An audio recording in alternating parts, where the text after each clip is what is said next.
Muy buenas tardes, hermanos queridos, y bienvenidos a este segundo día en el que escucharemos la segunda charla cuaresmal de este año 2022. Además, lo estamos haciendo, como siempre en este lugar, bajo la atenta mirada de Nuestra Señora del Prado, nuestra reina y patrona. Pero también en estos días tenemos aquí con nosotros en la Basílica la réplica de Nuestra Señora de Guadalupe. Saben que este año, desde el año 2020 y prolongado un año hasta el 2022, el Santo Padre concede un año jubilar, porque coincide en domingo la fiesta del 6 de septiembre, un año jubilar en el santuario de Nuestra Señora de Guadalupe. Y toda la diócesis este año mira precisamente hacia la Sierra de las Villuercas, donde está la Morenilla y donde podemos ir a ganar la indulgencia plenaria. Nos insiste mucho nuestro señor arzobispo en ello, y ya les voy diciendo casi como una primicia que el día 4 de junio, si Dios quiere, toda la diócesis peregrinará y ojalá seamos varios miles los que estemos allí ese día para concluir el curso. Es una gracia más de este sembrar propio del Señor en este tiempo de Cuaresma. Aprovecho también para saludar a los televidentes del canal diocesano de televisión y a los oyentes de Radio Santa María de Toledo, que en este momento conectan con nosotros para retransmitir esta segunda charla cuaresmal para toda la archidiócesis.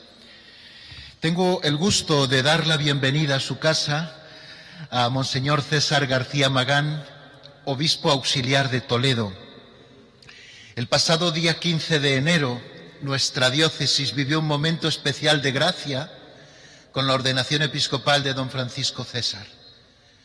Todos nos sentimos especialmente agradecidos a Dios por este don de su ayuda como obispo auxiliar al ministerio del señor arzobispo, y también por contar entre el clero diocesano con un nuevo sucesor de los apóstoles. Esto nos llena de alegría y pudimos vivirlo muchos allí en la catedral, que también fuisteis, y todos desde el canal diocesano, que es un instrumento de comunión precioso para toda la diócesis.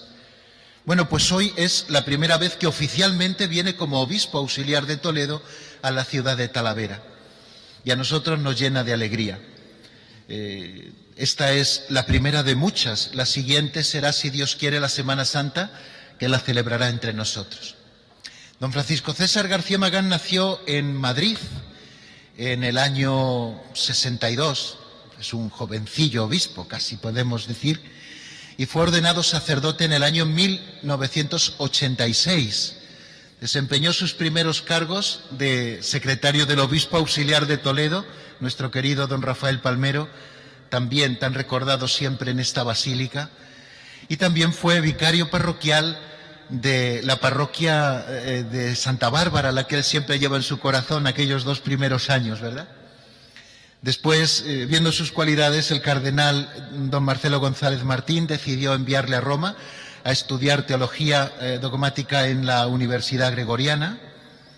Estuvo de regreso en España, continuó sus estudios de Derecho Canónico primero en Comillas y después volvió a Roma y terminó en la Gregoriana, hizo el doctorado luego en la Lateranense.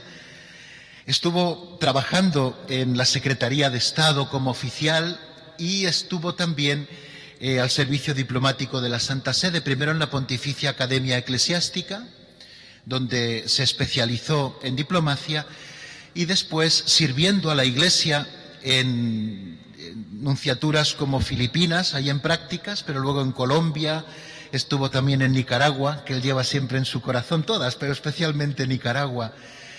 También estuvo en París, en la nunciatura de París, y al terminar el servicio diplomático de la Santa Sede regresa a la diócesis Y el señor arzobispo don Braulio, que mañana estará con nosotros, le nombró primero vicario episcopal de la ciudad de Toledo y también de Relaciones Institucionales, llevando también todo ese ámbito precioso de la fe y la cultura.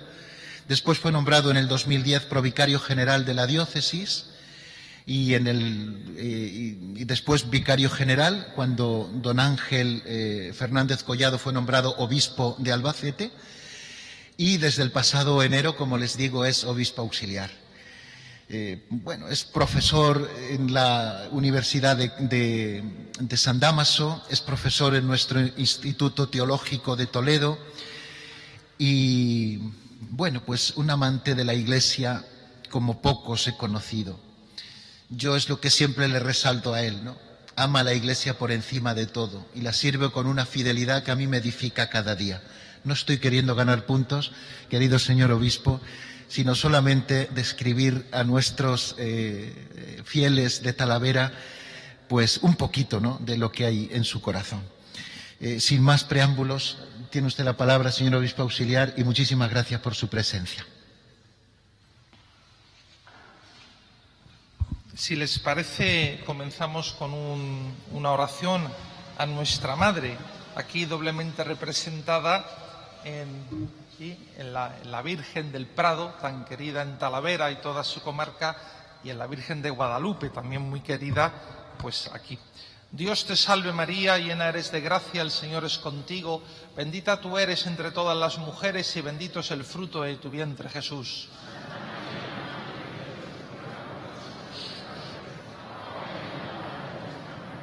Gloria al Padre, al Hijo y al Espíritu Santo. Santa María, ruega por nosotros.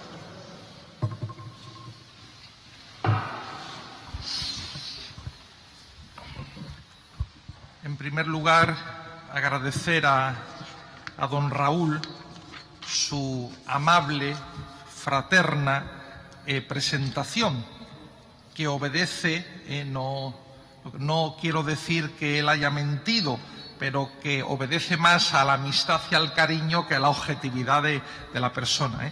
Ya saben ustedes lo que dice el refrán castellano, que de dinero y santidad la mitad de la mitad. Entonces, don Raúl lo que demuestra, ven qué buena memoria tiene, que lo ha dicho todo de memoria. Y luego, cuando los currículums se hacen largos, lo único que significa es que uno es viejo, no es que significa más mérito en absoluto. Pues, querido señor provicario general, querido mi amigo provicario general, querido amigo don Felipe, rector de esta basílica y durante tantos años también compañero de tareas episcopales, los pontificados de don Braulio y de don Antonio Cañizares, querido señor arcipreste, también por aquí presente. Estas charlas son de característica de ámbito para el arciprestazgo de Talavera. Queridos sacerdotes presentes, vida consagrada, queridos fieles laicos y laicas, y a los que estáis aquí presentes y los que os unís a través de nuestro canal diocesano y de Radio Santa María, como ha dicho don Raúl, que un servicio pastoral tan importante y tan bueno pues prestan a nuestra diócesis y a todos ustedes. Pues ciertamente, como decía don Raúl, vengo con mucha alegría y quiero agradecer a don Raúl, al provicario general y a este arciprestazgo de Talavera, pues esta ocasión de venir aquí, primera vez como obispo, como él ha dicho. He venido no pocas veces aquí a Talavera y en concreto a esta querida basílica, a los pies de la Virgen del Prado, pues para administrar el sacramento de la confirmación, en ocasión de la novena de la Virgen, que prediqué un año, en ocasión de las fiestas también de la Virgen del Prado, que don Felipe amablemente pues me ha invitado, pero es la primera vez y no será ni la única ni la última. Como ha dicho don Raúl, si Dios quiere, pues la Semana Santa, siguiendo la tradición de que los otros obispos auxiliares, mis predecesores, pues lo hacían, pues vendré aquí a compartirla con vosotros. Tengo un cariño especial a esta casa, a esta iglesia y a esta imagen, permítanme que haga un recuerdo pues de mi infancia, porque aunque es verdad, yo nací en Madrid, pero como la mayoría de los nacidos en Madrid, ni mi padre ni mi madre eran de Madrid. Mi madre era toledana y no lejos de aquí, de Santa Olalla, y por lo tanto, como saben, pues Santa Olalla, el punto de referencia ya de Torrijos para acá es Talavera. Entonces, cuando estábamos en vacaciones en casa de mi abuela, no había año que no viniera con mi madre, con mis tías aquí a Talavera, pues a hacer una visita a la Virgen y hacer también las compras de las cosas que no había en el pueblo en aquel entonces, pues a comprar a Talavera. Y entonces tengo desde pequeño la imagen de esta basílica que me impresionaba, tan grande, y la imagen de la Virgen, ¿no?, contrastando la grandiosidad de la basílica con la aparente pequeñez de la Virgen.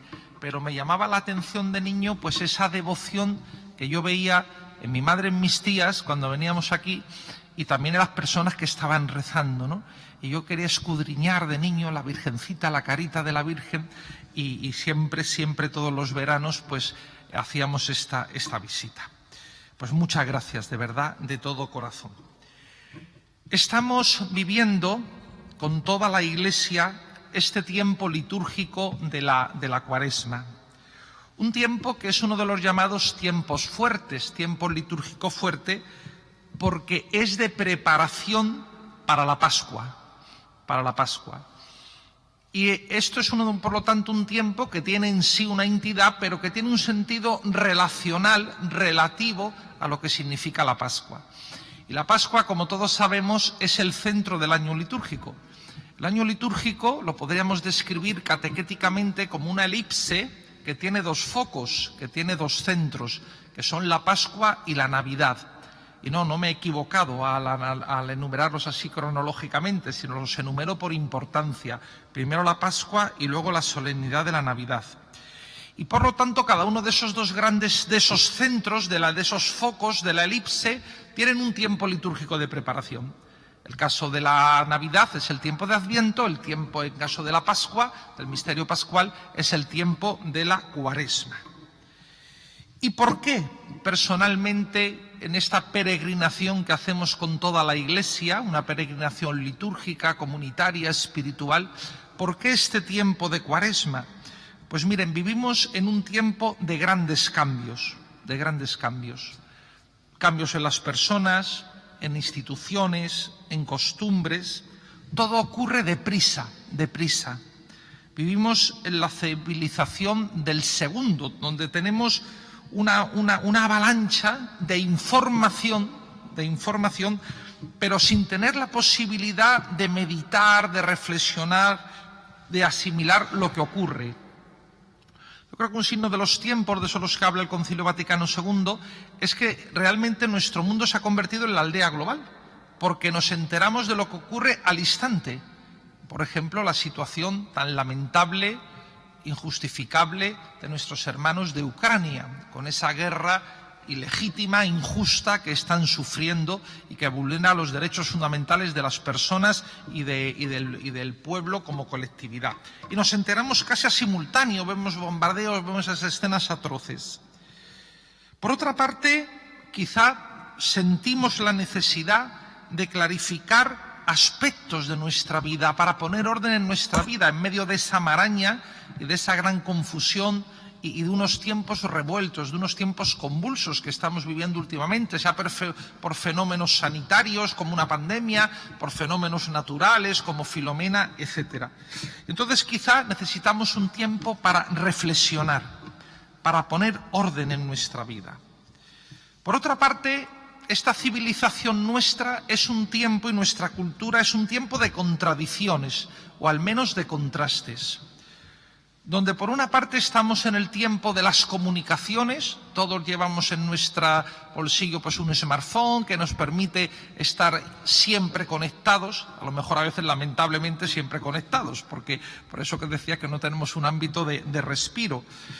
Y sin embargo, el ser humano, las personas, experimentan no pocas veces una soledad y una incomunicación. Es tremendo, ¿no?, ver esas imágenes. A lo mejor también nosotros, o yo mismo, he caído en eso, de estar con unas personas delante y está cada uno en su mundo virtual, en su mundo en ese mundo virtual, en ese mundo de la comunicación, ahí hablando, chateando, y te estás perdiendo el encuentro real que tienes delante de ti. Estamos también en un contexto que al menos ahora, hasta la guerra, hasta la crisis económica, etcétera, el tiempo donde la humanidad experimenta el mayor desarrollo, el mayor bienestar. Lamentablemente no para todos, no para todos los de la humanidad.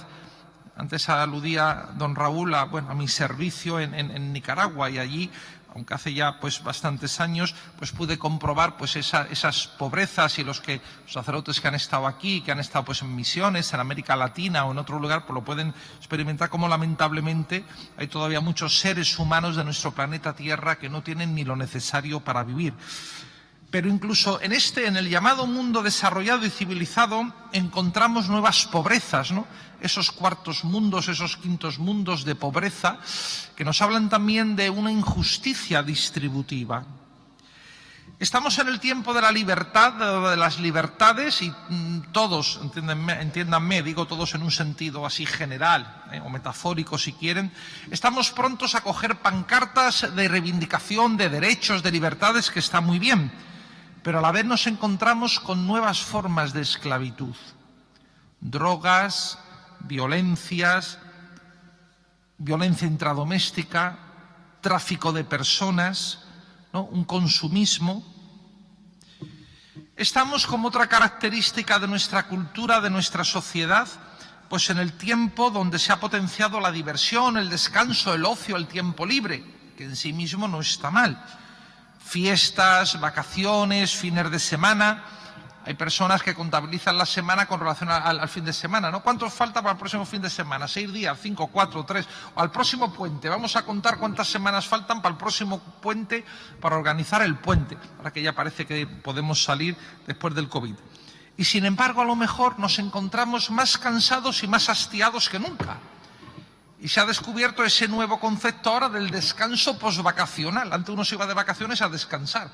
Ahora uno vuelve y dice, ahora hay que descansar de las vacaciones, porque nos hemos cansado. Es decir, con todo esto, y son factores externos, exógenos, culturales, sociológicos, pero que nos afectan y nos afectan a nuestro ser cristianos, necesitamos como cristianos, como hombres y mujeres de fe, una puesta a punto. Un poco como los coches, Y entonces, ¿para qué? Para reconstruir relaciones reales. En primer lugar, nuestra relación con Dios. En segundo lugar, nuestra relación con los hermanos. Para encontrarnos a nosotros mismos en la identidad de lo que somos, en nuestro caso de creyentes, de hijos de Dios, miembros de la Iglesia. Y encontrar el reposo verdadero del Espíritu, que es el que brota del silencio vivificante de la oración. Como decía Juan de la Cruz, esa soledad sonora, escuchar esa soledad sonora, que tenemos al Padre Carmelita, ¿no? Entonces, aspiramos, por lo tanto, como creyentes en este tiempo de Cuaresma, tenemos que aspirar a tener una mayor claridad de lo que somos como bautizados. Estamos también reflexionando sobre el tema de la vocación laical, de la vocación de los bautizados, lo que somos, una vocación bautismal, luego volveremos sobre ello, y una serenidad de espíritu. Y pedirle al Señor esa gracia de la conversión personal, que no es ni más ni menos que volvernos a la ruta. Es como cuando vamos con el coche y nos despistamos, porque el GPS nos saca a un ámbito equivocado, una ruta equivocada, y se redirige, ¿no? Se resitúa. La Cuaresma tenemos que resituarnos, tenemos que redirigirnos, a colocarnos en la ruta de hijos de Dios, de cristianos, de miembros de la Iglesia. Entonces, pedirle al Señor que nos convierta el corazón, y a la Madre. Pedimos hoy aquí a la Madre que nos convierta el corazón para superar odios, para creer en la fecundidad y en la valentía del perdón. Hay que ser muy valientes para perdonar, El perdón no es de débiles, el perdón es de fuertes. Porque hay que tener mucha gracia de Dios y hay que tener mucha fortaleza para saber perdonar. Para pedir perdón y para dar perdón. Cuando alguien nos pide perdón, para perdonar de verdad. Tenemos también que pedirle al Señor que tengamos esa conversión de redescubrir la alegría del encuentro con los demás, de reunirnos fraternalmente en eclesialidad. El Papa nos ha convocado en un momento precioso de sinodalidad. Estamos en esa tarea, en esa fase diocesana del sínodo, que no es algo que se haya inventado el Papa, como en algunos ámbitos se dice por ahí, sino es ni más ni menos que manifestar lo que es la naturaleza íntima y profunda de la Iglesia, que es comunión, comunión de bautizados, a imagen de la comunión fundamental, originaria y fundante, que es la comunión trinitaria del Padre, del Hijo, del Espíritu Santo. Por lo tanto, este tiempo de Cuaresma y el deseo de conversión nos habla de la necesidad y del ansia de salvación del hombre.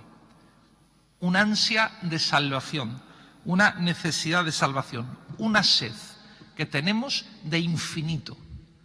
Y esa sed que lleva el hombre, y la lleva el hombre y la mujer, el ser humano en su corazón, porque Dios se la ha puesto cuando lo ha creado imagen y semejanza suya, concepto fundamental de la antropología cristiana, solamente se sacia en el infinito de Dios.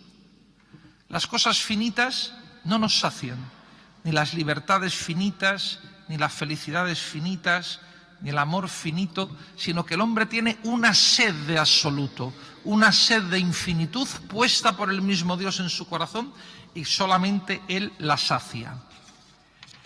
Y en esta sed de absoluto y de infinitud, pues reflexionamos sobre, como dice el programa de estas charlas, sobre el pasaje de la samaritana, el agua viva, donde Jesús se revela como agua viva y ella va manifestándole una sed de infinitud que no ha sabido llenar en su corazón ni en su vida.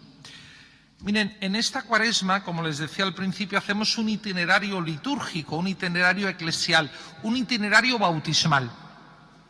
Nuestros hermanos, los catecúmenos, se están preparando para recibir en la noche de Pascua el bautismo y los sacramentos de la iniciación cristiana.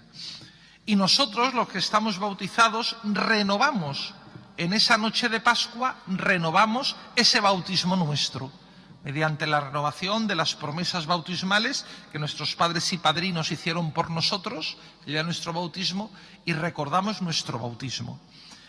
Entonces, en este camino catecumenal, catequético que hacemos con la Iglesia nos presenta tres figuras, tres imágenes, tres evangelios, que son tres catequesis de preparación al bautismo.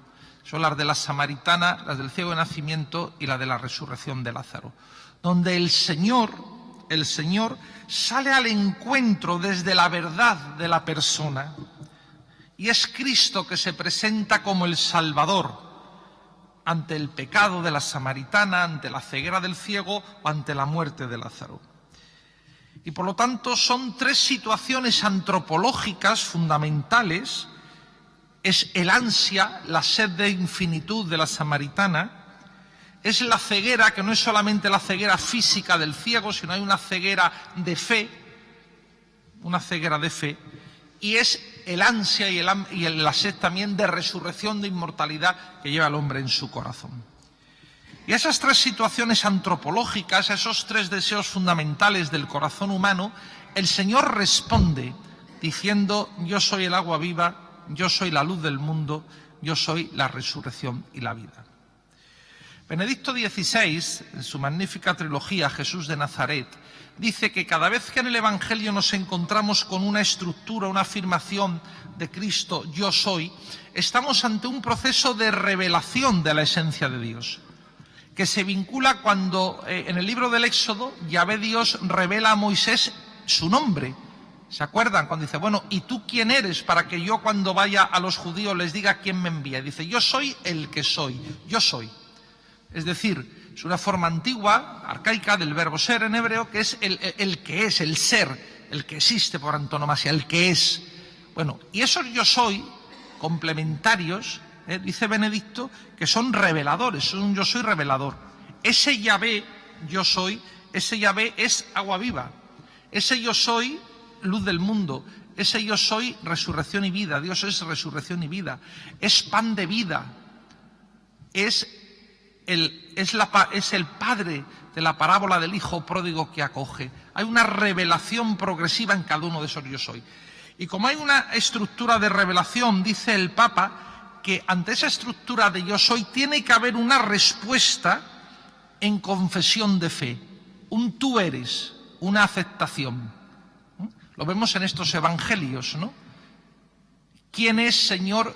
El Mesías, el que te está hablando, tú eres. Y terminan esas tres catequesis, esos tres episodios, terminan con una confesión de fe y un testimonio de apostolado. No lo olvidemos esto también para nosotros. Por lo tanto, tiene que haber una confesión de fe. Por lo tanto, nosotros nos ponemos ahora en la presencia del Señor, vamos a descubrir esa estructura de revelación a la que tiene que acompañar nuestra confesión de fe, abrirnos para la confesión de fe. Creo que según el programa, ayer el señor arzobispo les hablaría ya pues de parte de este pasaje. A nosotros nos toca hoy comentar la segunda parte de este pasaje de la Samaritana, está en Juan capítulo 4, versículos 15 al 24. Leo. La mujer le dice: Señor, dame de esa agua, así no tendré más sed, ni tendré que venir aquí a sacarla. Él le dice: anda, llama a tu marido y vuelve. La mujer le contesta: no tengo marido. Jesús se acaba de revelar diciendo: yo soy el agua viva, que salta hasta la vida eterna, y por eso la mujer le pide de esa agua. La mujer le contesta: no tengo marido. Jesús le dice: tienes razón que no tienes marido. Has tenido ya 5 y el de ahora no es tu marido. En eso has dicho la verdad. La mujer le dice: Señor, veo que tú eres un profeta. Nuestros padres dieron culto en este monte, y vosotros decís que el sitio donde se debe dar culto está en Jerusalén. Jesús le dice: créeme, mujer, se acerca la hora en que ni en este monte ni en Jerusalén adoraréis al Padre. Vosotros adoráis a uno que no conocéis, nosotros adoramos a uno que conocemos. Porque la salvación viene de los judíos, pero se acerca la hora, ya está aquí, en que los verdaderos adoradores adorarán al Padre en espíritu y verdad, porque el Padre desea que lo adoren así. Dios es espíritu y los que lo adoran deben hacerlo en espíritu y verdad. Bien, este sería el pasaje de ese discurso, de ese encuentro de Jesús con la samaritana, que nos tocaría. ¿Qué decir? Bueno, en primer lugar, es un pasaje rico, profundo, y en la samaritana está representada la humanidad. Es un encuentro de Cristo con la humanidad en pecado, pero que quiere ser feliz. Y Cristo sale al encuentro de esos deseos, pero exigiendo una conversión, un cambio de vida, una metanoia. Y la mujer está en el desencanto de su vida, está de vuelta de muchas cosas. Y Jesús se encuentra con ella superando prejuicios, supera el prejuicio de hablar con una mujer a solas. Ella le pide de ese agua, un agua que no es solamente el agua física, porque Cristo ya se ha revelado como el agua viva que no termina, sino ha habido una apertura ya de la mujer a la gracia de Dios que le ha tocado.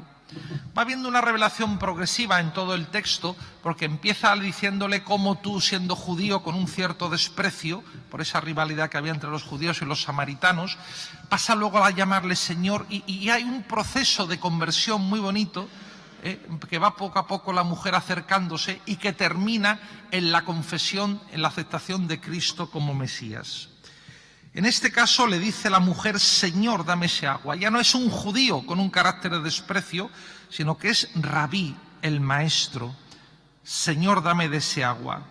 Y ahí surge en el corazón, Jesús ha encendido en el corazón de la mujer, ha encendido en el corazón de la humanidad el interés por esa sed que lleva dentro de su corazón. Tenemos que dejar que el Señor encienda esa sed de infinitud que llevamos en nuestro corazón. Y reconociéndole como Señor, como Rabí, como Maestro, le plantea una objeción religiosa. La mujer redescubre su fe, redescubre una fe que quizá tenía adormecida. Dame de ese agua, una aceptación del don, del mensaje de Jesús. Pero para convertirse, para poder acercarse a Jesús, el Señor con delicadeza, con mucha delicadeza, como nos hace siempre, le pone, diríamos, el dedo en la llaga y le dice: llama a tu marido y ven con él. La mujer se sitúa también en un contexto de sinceridad, de desnudez interior ante el Señor. Esa desnudez, mire, cuando nosotros nos relacionamos con Dios, nos caen todas las caretas. Con los demás podemos ponernos caretas. Ahora las mascarillas por el tema del COVID, ¿no? Pero caen los disfraces, caen las máscaras con las que representamos o vamos por la vida representando nuestros roles sociales, etc. Y ante Dios nos presentamos como nacemos y como morimos, en la desnudez de nuestro propio yo, de nuestra propia existencia, de nuestro propio ser. Así nos ve Dios y así nos presentamos ante Dios, con lo que somos, con lo que tenemos en nuestra cabeza, en nuestro corazón. Y la mujer le dice: no tengo marido. Reconoce y confiesa su propio pecado. Entonces le reconoce a Jesús como un maestro, como un profeta, y le plantea esa objeción religiosa que es de carácter cultural, pero trascendente, importante para un judío. ¿Dónde tenemos que dar culto? ¿En Jerusalén, como decís vosotros, o en el monte Garizim, donde los samaritanos se han construido otro templo a Yahvé? ¿Dónde está el verdadero Dios? Y aquí hay una novedad rompedora de Jesús, una novedad rompedora de Jesús, cuando proclama que ese culto Dios no queda encerrado en las paredes de un templo, sino que es la hora del Espíritu y de la verdad. Es decir, es la hora del Espíritu, de ese Espíritu Santo que recibimos, que recibirá la Iglesia naciente en Pentecostés, estando los apóstoles con María siempre como madre de la naciente Iglesia, como polo de unidad y de comunión en el cenáculo, y que recibimos nosotros en el bautismo y en la confirmación. Por lo tanto, ese culto, para adorar a Dios, Dios no se encierra en un templo, no se encierra ni en Jerusalén ni en Samaria, sino que el culto es desde la verdad de la propia vida, desde el altar de la propia persona. Mire, nuestra fe, el cristianismo, en comparación con otros monoteísmos, tiene muy pocos preceptos externos, por ejemplo, comparado con la cantidad de preceptos que tiene y que tenía y tiene el judaísmo, para el que sea observante.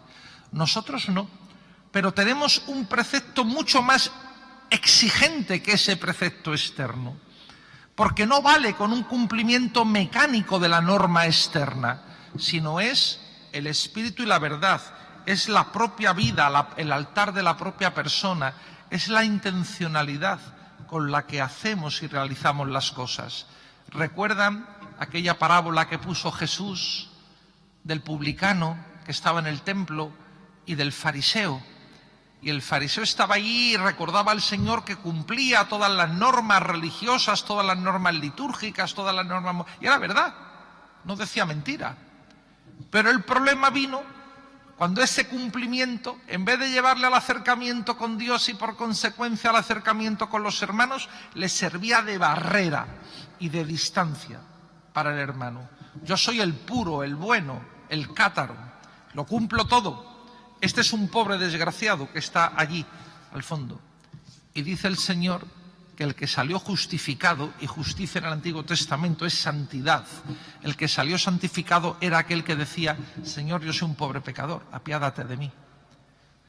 Porque no vale esa exterioridad, sino es con lo que cumplimos esa interioridad, es mucha más exigencia, Ahora en Cuaresma se nos hablaba el miércoles de ceniza de esos tres medios de la oración, la limosna y el ayuno, ¿verdad? Bueno, pues el ayuno, que existe y está en vigor, y bueno, solamente nos pide la Iglesia ayunar 2 días, el miércoles de ceniza y el Viernes Santo, y bueno, un ayuno así muy suavecito, no como en la Iglesia primitiva. Pero si hacemos ese ayuno, fíjense ustedes, simplemente para decir, bueno, hemos cumplido el ayuno porque no he comido hoy carne, pero resulta que eso nos hace para ser como más soberbios, para decir, mira este pobre desgraciado que no lo hace, mira este que no sé qué, mira aquello. es un ayuno vacío, hueco. Y no lo digo yo, lo dice el Señor en el Antiguo Testamento, que dice: el ayuno que yo quiero es que liberéis, es que ayudéis a los pobres, que seáis solidarios con las viudas y con los huérfanos, que rompáis todas las cadenas. Ese es el ayuno que me gusta. Entonces, si el ayuno nos lleva a ensoberbecernos, y fíjense, una ley que es buena y que hay que hacer, que hay que hacer, pero nos lleva a ensoberbecernos y nos lleva a creernos mejores que los demás, ya no nos sirve para nada ese ayuno, a los ojos de Dios. ¿Ven? El culto en espíritu y en verdad. Pero si ese ayuno nos abre a la limosna, es decir, nos abre a la fraternidad y se fundamenta en la oración, en la relación con Dios, estamos en línea, estamos viviendo el espíritu cuaresmal. Pues la mujer se adhiere a ese culto, y le dice a continuación la mujer: sé que va a venir el Mesías, el Cristo. Cuando venga Él nos lo dirá todo. La mujer se coloca en una línea de esperanza mesiánica. Ha abierto su corazón a la acción de Dios en su vida. Porque Dios está esperando para entrar en nuestra vida. Y Dios quiere entrar en nuestra vida solo con una condición. Una solo. ¿Saben cuál? Muy sencilla: que queramos nosotros, que le dejemos. Dios nos creó a su imagen y semejanza. Y eso significa que nos creó libres. Y Dios respeta nuestra libertad hasta el máximo. Dios no se hace trampa al solitario. A lo mejor nosotros, jugando al solitario, nos hacemos una pequeña trampita para que nos salga bien el solitario. Bueno, pues Dios no se hace trampa al solitario. Nos creó inteligentes y libres y respeta esto hasta las últimas consecuencias. Jamás va a violar nuestra libertad. Entonces está esperando que nosotros digamos: sí quiero, hágase, como dijo la Virgen Santa María, hágase en mí, y Dios entra. La mujer se ha abierto, la samaritana, esperamos al Mesías, sé que va a venir el Mesías, el Cristo, y Él nos lo dirá todo. ¿Ven? Ha roto ese desencanto, ha roto esa situación de cerrazón que tenía en su corazón y se ha abierto a la gracia de Dios. Y Él dice: yo lo soy, yo soy el Mesías. Y en ese yo soy la mujer ha recuperado su dignidad, ha recuperado su esencia, ha recuperado el sentido de su vida. Y fíjense que hay también aquí otra revelación implícita de Jesús, porque le dice Jesús: créeme, mujer, se acerca la hora en que ni en este monte ni en Jerusalén adoraréis al Padre. Jesús sustituye la expresión explícita Dios por la expresión Padre. Por lo tanto, esa revolución que podríamos calificar, entre comillas, si quieren, entre comillas, esa revolución cúltica de Jesús, no es solamente que Dios no está atado solamente su presencia, esa Shekinah que decían los judíos, al templo de Jerusalén del Garicín, sino que está en todas partes, que su espíritu lo podemos hacer, cada uno de nosotros, dice Pablo, somos templos del Espíritu Santo. Y nuestra vida, nuestra persona, es un ara de ofrecimiento al Señor, vuestra vida. Vosotros sois pueblo sacerdotal, somos todos pueblo sacerdotal, como dice el concilio. Bueno, pues ese culto tiene una novedad, y es que es la revelación de Dios como el Padre. La hora en que ni en este monte ni en Jerusalén adoraréis al Padre. Yahvé, el Dios liberador de Egipto, el Dios creador, es el Padre que nos quiere, que nos ama, el Padre. Entonces, como les decía, como dice San Pablo, somos en la Iglesia pueblo sacerdotal. El día de nuestro bautismo se nos ungió con el crisma, diciendo: te unjo como sacerdote, como profeta, como rey. Y ese sacerdocio es fundamental y es la base, tiene que ser la base de nuestra vivencia cristiana y de vuestro compromiso como laicos. Miren, el bautismo, ahora lo ha recordado también el Papa Francisco en la reciente Constitución Apostólica que ha promulgado sobre la Curia Romana, Predicate Evangelium, predicad el Evangelio, anunciad el Evangelio.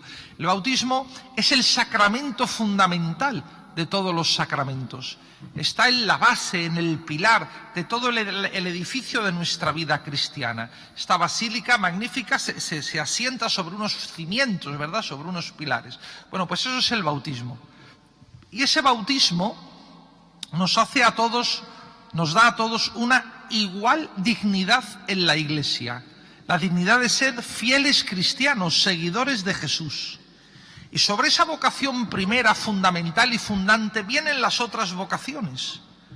Viene la llamada al sacerdocio, al orden sagrado, diáconos, presbíteros, obispos, que no podría darse si no fuéramos bautizados. Viene la llamada a los que estáis aquí casados en el Señor por el sacramento del matrimonio, que no habréis podido recibir si no estuvierais bautizados.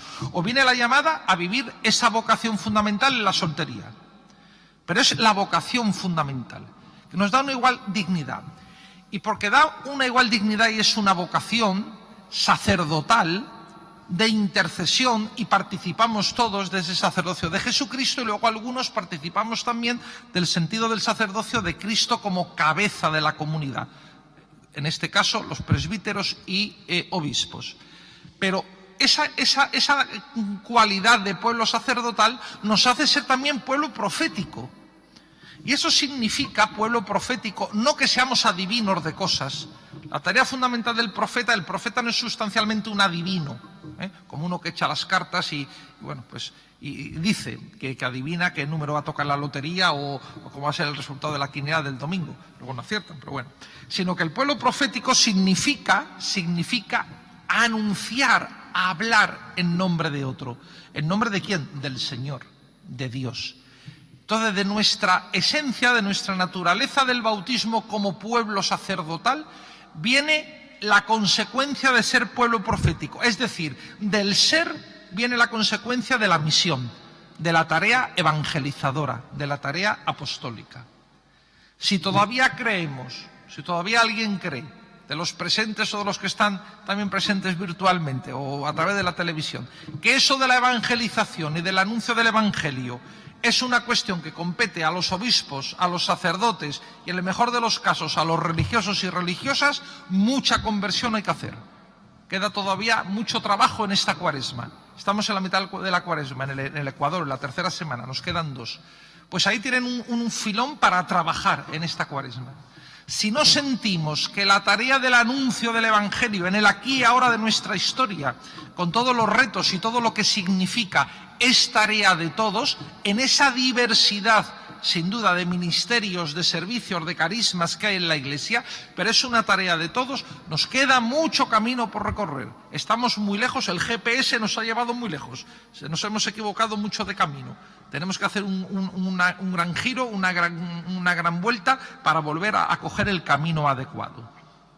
La misión. Una misión que parte del ser, porque si no sería activismo.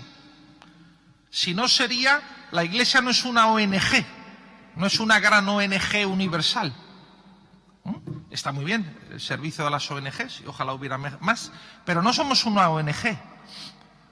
La Iglesia tiene colegios, tenemos hospitales, tenemos residencia de ancianos, y se hace una labor, comedores, y se hace una labor magnífica. Pero no existe solo para eso, sino eso es un signo y una preocupación de la evangelización integral, porque nos preocupa la salvación de toda persona y de cada persona, y de toda la persona en todas sus dimensiones. Y eso es por coherencia con el principio de la encarnación del Verbo, porque Jesús se encarnó realmente y asumió una naturaleza como la nuestra. Y por eso nos preocupamos de eso, pero principalmente esos son medios y consecuencias del anuncio del mensaje, del anuncio de evangelización. Dice Benedicto XVI, en la obra que antes les he citado, Jesús de Nazaret, que Jesús hizo milagros, pero no vino para hacer milagros. Curó a ciegos, a sordos, resucitó muertos, pero no vino para dar la vista a ciegos o para resucitar muertos. Hubo muchas más personas que murieron en tiempo de Jesús y no resucitó a todos. Hubo más ciegos en tiempo de Jesús, había más leprosos. Si no era un signo, y dice Benedicto, entonces ¿para qué vino Jesús? Pues vino para anunciarnos a Dios, para manifestarnos el rostro de Dios. Bueno, pues esa es la tarea que como laicos, y no es una tarea de suplencia, esto lo insistía mucho don Braulio, La tarea del laico no es una tarea de suplencia porque falten sacerdotes o no falten sacerdotes. Es decir, bueno, como aquí en nuestra diócesis de Toledo tenemos la gracia singularísima de Dios, pues del número alto que hay de sacerdotes y de seminaristas, yo laica no tengo que hacer nada, me cruzo de brazos y estoy en una actitud pasiva en la Iglesia. Pues no, porque no es una tarea de suplencia, es una tarea que dimana. Es un derecho de ver que dimana del bautismo y de esa vocación fundamental bautismal. Y todo laico es apóstol, tiene la responsabilidad de la misión. Si se ha encontrado con Cristo, como la samaritana. Entonces, pues pidámosle al Señor que lo mismo que la samaritana se abrió a la gracia progresivamente, a la gracia del Señor, al encuentro con Cristo, y le confesó. Y termina el pasaje, no quiero entrar en ello porque le tocará pues mañana a nuestro querido don Braulio desarrollarlo, pero el pasaje termina porque la samaritana se convierte en apóstol, en testigo del Señor. Porque miren, ese es otro criterio también de verificación de la autenticidad de nuestra vida espiritual y de nuestro encuentro con el Señor. Si eso nos lleva al testimonio del apostolado. Si nos hemos encontrado con el Señor y eso nos deja encerrados en nosotros mismos para darnos mucho gustirrín espiritual solamente, ese criterio, ese encuentro con el Señor es falible, es falsificable. Cuando hay verdadero encuentro con el Señor, cójanse ustedes el Evangelio y hagan la prueba, cómo todo encuentro con el Señor auténtico termina en el testimonio, en el anuncio. La samaritana, el ciego, el leproso, el Lázaro, los apóstoles, o los testimonios de las mujeres en la mañana después de los encuentros con Cristo resucitado. Termina la realidad del encuentro con Jesús, termina en el anuncio, en llevarlo, en comunicar esa gracia a los demás. Pues que esa sea, hermanos queridos y hermanas, la tarea, la misión, la meta que nos procuramos, que nos proponemos en esta Cuaresma. Vivir en plenitud nuestra vocación bautismal y anunciar desde la humildad, desde la credibilidad de la propia vida, pues que Jesucristo es la luz, es el agua viva, es la resurrección y la vida. La Virgen Santa María, que fue en su vida un total hágase en mí, un sí lleno, constante, sin reservas a la acción de Dios. Ella que fue totalmente apertura a Dios, totalmente receptividad de la gracia y respuesta libre a esa gracia, pues también nos enseñe a responder libremente a todas las gracias que Dios derrama en nosotros. Si les parece, finalizamos rezando la salve a ella.